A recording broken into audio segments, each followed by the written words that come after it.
ಗುರು ಈ ಒಂದು ಮ್ಯಾಚ್ ಅಲ್ಲಿ ಆರಾಮ್ಸಾಗಿ ಗೊತ್ತಾಗ್ತಿತ್ತು ಗುರು. ಅಷ್ಟೇನ್ ಮ್ಯಾಚ್ ಇಂಟ್ರೆಸ್ಟಿಂಗ್ ಆಗಿರ್ಲಿಲ್ಲ. ನಿಮ್ಗೆ ಫಸ್ಟ್ ಪವರ್ ಪ್ಲೇ ನ್ಯೂಜಿಲೆಂಡ್ ಅವ್ರು ಆಗ್ತಿದಾಗ್ಲೇ ಗೊತ್ತಾಗಿರೋದು ಗುರು, ಈ ಒಂದು ಮ್ಯಾಚ್ ನ ಪಕ್ಕಾ ನ್ಯೂಜಿಲೆಂಡ್ ಗೆಲ್ತಾರೆ. ಈ ಒಂದು ಮ್ಯಾಚ್ ಏನಾದ್ರು ಸೌತ್ ಆಫ್ರಿಕಾ ಗೆಲ್ಬೇಕು ಅಂದ್ರೆ ಏನಾದ್ರು ಮಿರಾಕಲ್ಲೇ ಆಗ್ಬೇಕು ಅಂತ ನಿಮ್ಗೂ ಗೊತ್ತಾಗ್ಬಿಟ್ಟಿರತ್ತೆ ಗುರು. ಮ್ಯಾಚ್ ಎಲ್ಲೂ ಒಂಥರ ಇಂಟೆನ್ಸಿಟಿನೂ ಇರ್ಲಿಲ್ಲ, ಬದನೆಕಾಯೂ ಇರ್ಲಿಲ್ಲ. ಈ ಒಂದು ಮ್ಯಾಚ್ ನಾಗರು ಯಾರ್ಯಾರು ಹೊಡೆದ್ರು ಆರಾಮ್ಸಾಗಿ ನ್ಯೂಜಿಲೆಂಡ್ ಅವ್ರು ಗೆಲ್ತಾರೆ ಅಂತ ಪಕ್ಕಾ ಹೇಳ್ತಿದ್ರು ಗುರು. ಎಲ್ಲಿ ಗುರು ಯಾವ ಕಾಂಪಿಟೇಷನ್ ಇಲ್ಲ ಗುರು. ಸೌತ್ ಆಫ್ರಿಕಾ ಆಗೋಣ ಅಂತ ಬಂದ್ ಆಡ್ದಂಗೆ ಇತ್ತು. ಏನು ಇಂಟೆನ್ಸಿಟಿನ ಇರ್ಲಿಲ್ಲ. ನಾವು ಸೆಮಿಫೈನಲ್ ಅಂದ್ರೆ ಗುರು ಒಂಥರ ನೆಕ್ಸ್ಟ್ ಒಂದು ಫೈಟ್ ನ ಎಕ್ಸ್ಪೆಕ್ಟ್ ಮಾಡ್ತೀವಿ. ಸೌತ್ ಆಫ್ರಿಕಾ ವರ್ಸಸ್ ಅಫ್ಘಾನಿಸ್ತಾನ ಹೋಗಿತ್ತಲ್ಲ ಗುರು, 2-2 ಸೂಪರ್ ಓವರ್ ಆ ತರ ಎಲ್ಲ ಹೋಗದೆ ಅಂತ ಇಂಟೆನ್ಷನ್ ಆಗಿ ಬಂದ್ ಮ್ಯಾಚ್ ನ ನೋಡ್ತಿದ್ದೆ. ಈ ಮ್ಯಾಚ್ ಅಲ್ಲಿ ಎಲ್ಲೂ ಸಹ ನನಗೆ ಸೌತ್ ಆಫ್ರಿಕಾದವ್ರು ಗೆಲ್ತಾರೆ ಗುರು ಅಂತಾನೆ ಅನ್ನಿಸ್ಲಿಲ್ಲ. ಸ್ಟಾರ್ಟಿಂಗ್ ಇದ್ದರು ಅನ್ನಿಸ್ತಿಲ್ಲ ಗುರು. ಯಾವ ಮ್ಯಾಚ್ ಗುರು, ಸೆಮಿಫೈನಲ್ ರೇಂಜ್ ಇಂಟೆನ್ಸಿಟಿನೂ ಇಲ್ಲ. ಇವರೆಲ್ಲ ಸೌತ್ ಆಫ್ರಿಕಾದವರು ಅಹಮದಾಬಾದ್ ಮತ್ತೆ ಡೆಲ್ಲಿಲಿ ಆಡ್ಬಿಟ್ಟು ಎಲ್ಲ ಫಾಸ್ಟ್ ಪಿಚ್ ಗಳು, ಅಂದ್ರೆ ಒಳ್ಳೆ ಟ್ರ್ಯಾಕ್, ಬ್ಯಾಟಿಂಗ್ ಟ್ರ್ಯಾಕ್. ಇದು ಬಂದು ಈಡನ್ ಗಾರ್ಡನ್ಸ್ ಬಂದು ಫಸ್ಟ್ ಆಡ್ದವ್ರಿಗೆ ಒಂಚೂರು ಕಷ್ಟ ಇರತ್ತೆ.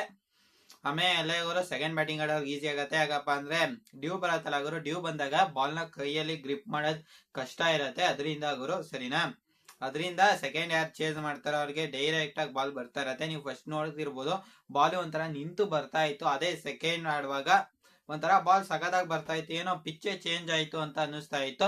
ಇದಕ್ಕೆ ಸೌತ್ ಆಫ್ರಿಕಾದವ್ರು ಸ್ಟಾರ್ಟಿಂಗ್ ಸ್ವಲ್ಪ ವಿಕೆಟ್ ಕಳ್ಕೊಳ್ದೇನೆ ಆಡೋಣ ಅಂತ ಪ್ಲಾನ್ ಮಾಡಿದ್ರೆ, ವೆಸ್ಟ್ ಇಂಡೀಸ್ ಅವ್ರು ಆಡಿದ್ರು ನೋಡಿ ಈಡನ್ ಗಾರ್ಡನ್ಸ್ ಅಲ್ಲಿ.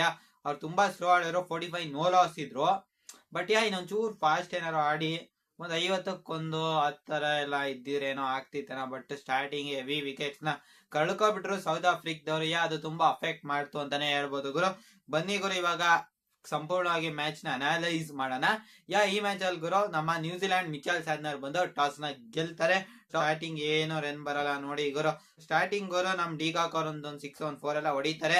ಆಮೇಲೆ ಗುರು ಮೆಕಾಂಗ್ ಕೀ ಅವ್ರ ಬೌಲಿಂಗ್ ಅಲ್ಲೇ ನಮ್ ಡಿಕಾಕ್ ಅವರು ಔಟ್ ಆಗ್ತಾರೆ. ಅದಾದ ನಂತರ ರೈಲ್ ರಿಕಲ್ಟನ್ ಅವರು ಔಟ್ ಆಗ್ಬಿಡ್ತಾರೆ ಇವರು. ಆಮೇಲೆ ಲೆಕ್ಕದಲ್ಲಿ ಸ್ಲಿಪ್ಪೇನಿಂಗ್ ನಿಲ್ಸಿಲ್ಲ, ಗೊತ್ತಾಗ್ಲಿಲ್ಲ ಡಿವಾಲ್ಡ್ ಬ್ರೇವಿಸ್ ಅವ್ರಿಗೆ. ಇವತ್ತು ಡಿವಾಲ್ಡ್ ಬ್ರೇವಿಸ್ ಅವರೇ ಗುರು ಒಂದ್ ರೇಂಜ್ ಒಂಥರ ಫಾರ್ಮ್ ಅಲ್ಲಿ ಕಂಡಿದ್ದು. ಇನ್ಯಾರು ಸಹ ಒಂದು ಫಾರ್ಮ್ ಅಲ್ಲೇ ಕಾಣಲಿಲ್ಲ. ಡಿವಾಲ್ಡ್ ಬ್ರೇವಿಸ್, ಸ್ಟಬ್ಸ್, ಕೊನೆಯಲ್ಲಿ ಒಂದು ಆನ್ಸನ್ ಅವ್ರು ಒಂದಿಷ್ಟು ಚೆನ್ನಾಗಿ ಹೊಡಿತಾರೆ. ಅದಾದ ನಂತರ ಮಾರ್ಕ್ರಮ್ ಅವರು ರಚಿನ್ ರವೀಂದ್ರ ಅವ್ರ ಬೌಲಿಂಗ್ ಅಲ್ಲಿ ಔಟ್ ಆಗ್ತಾರೆ. ಡೈರೆಲ್ ಮಿಚೆಲ್ ಅವ್ರ ಕೈಗೆ ಕ್ಯಾಚ್ ನ ಕೊಟ್ಟು ಡೇವಿಡ್ ಮಿಲ್ಲರ್ ಅವ್ರ ಕ್ಯಾಚ್ ನ ಗುರು. ಇವತ್ತು ಒಂದು ಆಶ್ಚರ್ಯಕರದ್ದು ನಡೀತು. ಏನಪ್ಪಾ ಅಂದ್ರೆ ಗ್ಲೆನ್ ಫಿಲಿಪ್ಸ್ ಕ್ಯಾಚ್ ಬಿಟ್ಬಿಟ್ರು ಗುರು. ಅದೇ ಒಂದು ಈ ಮ್ಯಾಚ್ ಇದೊಂಥರ ಪಾಯಿಂಟ್ ಅಂತಾನೆ ಹೇಳ್ಬೋದು. ಎಕ್ಸ್ಪೆಕ್ಟ್ ಮಾಡ್ತೀರಾ ಗುರು ನೀವು ಗ್ಲೆನ್ ಫಿಲಿಪ್ಸ್ ಕ್ಯಾಚ್ ನ ಬಿಡೋದು? ನಾನದು ಎಕ್ಸ್ಪೆಕ್ಟ್ ಮಾಡಿರ್ಲಿಲ್ಲ. ಡೇವಿಡ್ ಮಿಲ್ಲರ್ ಕ್ಲಚ್ ಪ್ಲೇ ಏನೋ ಒಂದು ಆಡ್ತಾರೆ ಗುರು. ಸೆಮಿಫೈನಲ್ ಅಲ್ಲಿ ಒಂದು ರೇಂಜ್ ಇನ್ಕ್ರೀಸ್ ಮಾಡ್ತಾರೆ ಅನ್ಕೊಂಡ್ರೆ ರಚಿನ್ ರವೀಂದ್ರ ಅವ್ರ ಓವರ್ ಅಲ್ಲಿ ಜೀವದಾನ ಸಿಕ್ಕರು ಮತ್ತೆ ಹೊಡಿಯಕ್ಕೆ ಹೋಗಿ ಔಟ್ ಆಗ್ತಾರೆ ಗುರು. ರಚಿನ್ ರವೀಂದ್ರ ಅವ್ರಿಗೆ ನೋಡಿ ಗುರು ವಿಕೆಟ್ ಸಿಗ್ತಾ ಇದೆ. ಪಾಪ ಇದು ಸ್ಯಾಡ್ನರ್ ಅವ್ರಿಗೆ ನೋಡ್ಕೊ ಆಡ್ತಿದಾರಲ್ಲ, ರಚಿನ್ ರವೀಂದ್ರ ಅವ್ರಿಗೆ ಒಂಚೂರು ಟಾರ್ಗೆಟ್ ನ ಮಾಡ್ತಿದ್ದಾರೆ. ಅದರಿಂದ ರಚಿನ್ ರವೀಂದ್ರ ಅವ್ರಿಗೆ ವಿಕೆಟ್ ಸಿಗ್ತಾ ಇದೆ ಅಂತಾನೆ ಹೇಳ್ಬೋದು. ಗುರು ಆಮೇಲೆ ಸ್ಟಬ್ಸ್ ಅವ್ರು ಒಂದಿಷ್ಟು ಹೊಡೆದ್ರು ಗುರು. 29 ರನ್ ನೋಡಿದ್ರು ನೋಡಿ. ಮಾರ್ಕೋ ಆನ್ಸನ್ ಅವ್ರ ಒಂದು 55. ಆಮೇಲೆ ಕೊನೆಯಲ್ಲಿ ಸ್ವಲ್ಪ ರನ್ ಬರ್ಲಿಲ್ಲ ಗುರು, ಭಾಸ್ಕರ್ ಹೊಡಿಲಿಲ್ಲ. ರಬಾಡ್ ಅವ್ರ ಫಸ್ಟ್ ಬಾಲೇ ಔಟ್. ಆಮೇಲೆ ಮಹಾರಾಜ್ ಅವ್ರ ಒಂದು ಸಿಂಗಲ್. ರಬಾಡ್ ಅವ್ರು ಸುಮ್ನೆ ಹೊಡಿಯಕ್ ಹೋಗ್ತಾರೆ, ಅದ್ ನೋಡಿದ್ರೆ ಮಿಡಲ್ ಆಗಿ ಬಿದ್ದಿ ಜೇಮ್ಸ್ ನೀಶಮ್ ಅವ್ರ ಕ್ಯಾಚ್ ತಗೋತಾರ ಗುರು. ಅಷ್ಟು ರೌಂಡ್ ಹೋಯ್ತದ ಮ್ಯಾಟ್ ಹೆನ್ರಿ ಅವ್ರ ಬೌಲಿಂಗ್ ಅಲ್ಲಿ. ಹಿಂಗಿತ್ತು ಗುರು. ಲೆಕ್ಕದಲ್ಲಿ ಸ್ಯಾಡ್ನರ್ ಅವ್ರು ನೋಡಿ ಗುರು 4 ಓವರ್ಗೆ ಹೊಡಿಸ್ಕೊಂಡಿರೋದು 25 ರನ್, 6.25 ಅಷ್ಟೇ ಇರೋದು ಎಕಾನಮಿ. ಮೆಕಾಂಗ್ ಕೀ ಅವ್ರಿಗೆ ಫಸ್ಟ್ ಓವರ್ ಅಲ್ಲಿ 2 ವಿಕೆಟ್ ಬಿದ್ರು. ಏನಕ್ಕೆ ಬೌಲಿಂಗ್ ಕೊಡಲ್ಲ ಅಂದ್ರೆ ಆಮೇಲೆ ಜಾಸ್ತಿ ರೈಟ್ ಹ್ಯಾಂಡರ್ಸ್ ಇದ್ರು. ಡೇವಿಡ್ ಮಿಲ್ಲರ್ ಅವ್ರು ಬಂದಾಗ ಬೌಲಿಂಗ್ ಕೊಡ್ತಾರೆ ಅನ್ಕೊಂಡ್ರೆ, ಆದ್ರೆ ಅಲ್ಲಿ ರಚಿನ್ ರವೀಂದ್ರ ಅವರೇ ವಿಕೆಟ್ ನ ತೆಗೆದು ಬಿಟ್ರು ಗುರು. ನಮ್ ಗ್ಲೆನ್ ಫಿಲಿಪ್ಸ್ ಅವ್ರ ಕ್ಯಾಚ್ ಬಿಟ್ಟಿದೇನು ಅಫೆಕ್ಟ್ ಆಗಿಲ್ಲ. ಈ ಕಡೆಯಿಂದ ಮಾತಾಡಿದ್ರೆ ಎಲ್ಲೂ ಸಹ ನ್ಯೂಜಿಲೆಂಡ್ ಅವ್ರ ಗೇಮ್ ಇಂದ ಹೊರಗಡೆ ಇದಾರೆ ಅಂತಾನೆ ಅನ್ನಿಸ್ಲಿಲ್ಲ. 84 ರನ್ ಗುರು ಪವರ್ ಪ್ಲೇ ಅಲ್ಲಿ ಹೊಡೆದಿರೋದು, ನೋ ಲಾಸ್. ಹಿಂಗಾದ್ರೆ ಹೆಂಗ್ ಕಮ್ ಬ್ಯಾಕ್ ಮಾಡ್ತಾರೆ ಸೌತ್ ಆಫ್ರಿಕಾದವರು? ಪವರ್ ಪ್ಲೇ ಅಲ್ಲೇ ಮ್ಯಾಚ್ ಸೋತ್ಬಿಟ್ರು ಗುರು. ಪವರ್ ಪ್ಲೇ ಅಲ್ಲೇ ಸೌತ್ ಆಫ್ರಿಕಾ ಆಗ್ಬಿಡ್ತು. ಟೈಮ್ ಸೈಫರ್ಟ್ ಅವರು ಸಹ ಸಖತ್ತಾಗಿ ಹೊಡೆದ್ರು ಅವರು. ಸ್ಟಾರ್ಟಿಂಗ್ ಏನ್ ಗುರು ಇವ್ರು ಹೊಡಿತಿದ್ದ ಏಟ್ಗಳು ಎಲ್ಲ ಇವ್ರದೇ ಅನ್ಸತ್ತೆ. ನಮ್ಮ ಡಿಕಾಕ್ ಅವ್ರದ್ದು ಕ್ಯಾಚ್ ನ ಬಿಡ್ತಾರೆ. ಅದು ಬ್ರೆವಿಸ್ ಅವ್ರಿಗೆ ಹತ್ರ ಇತ್ತು ಗುರು. ಡಿಕಾಕ್ ಅವ್ರು ಅದೇನಕ್ಕೆ ಅಷ್ಟು ದೂರ ಓಡೋದ್ರ ಗೊತ್ತಿಲ್ಲ, ಅದೆಷ್ಟು ಹೊಡೋದ್ರ ಗೊತ್ತಿಲ್ಲ ಅವರು. ಬಟ್ ತುಂಬಾ ಓಡಿದ್ರು ಗುರು. ಡಿವಾಲ್ಡ್ ಬ್ರೆವಿಸ್ ಅವ್ರು ಅಲ್ಲೇ ಇದಾರಪ್ಪ ಆರಾಮ್ಸಾಗ. ಅವ್ರಿಗೂ ಒಂದಿಷ್ಟೇ ದೂರ, ಒಂದ್ 5-6 ಮೀಟರ್, 4 ಮೀಟರ್ ವ್ಯತ್ಯಾಸ ಇರ್ಬೋದೇನೋ ಅಷ್ಟೇ. ಅದೇನಕ್ಕೆ ಆತರ ಟ್ರೈ ಮಾಡಿರೋ ಗೊತ್ತಿಲ್ಲ. ಗ್ಲೌಸ್ ಬಿದ್ದಿದ್ರೆ ಕ್ಯಾಚ್ ಏನಾರು ಆಗಿದ್ರೆ ಒಂದ್ ಚೂರವಾಗ ಥಿಂಕ್ ಮಾಡಿ ಆಡ್ತಿದ್ರೇನೋ ನ್ಯೂಜಿಲೆಂಡ್ ಅವರು.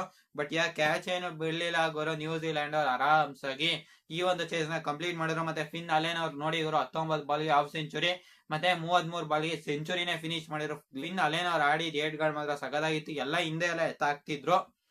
ಗುರು ಇಬ್ರು ಅವ್ರಿಬ್ರೆ ಒಂಥರ ಕಾಂಪಿಟೇಷನ್ ಅಲ್ಲಿ ಆಡ್ತಿರೋ ಪವರ್ ಪ್ಲೇ ಎಲ್ಲ ಮ್ಯಾಚ್ ನ ಮುಗ್ಸೋಣ ಅಂತ ಬಂದಿದ್ರು ಅಂತ ಅನ್ಸತ್ತೆ ಗುರು.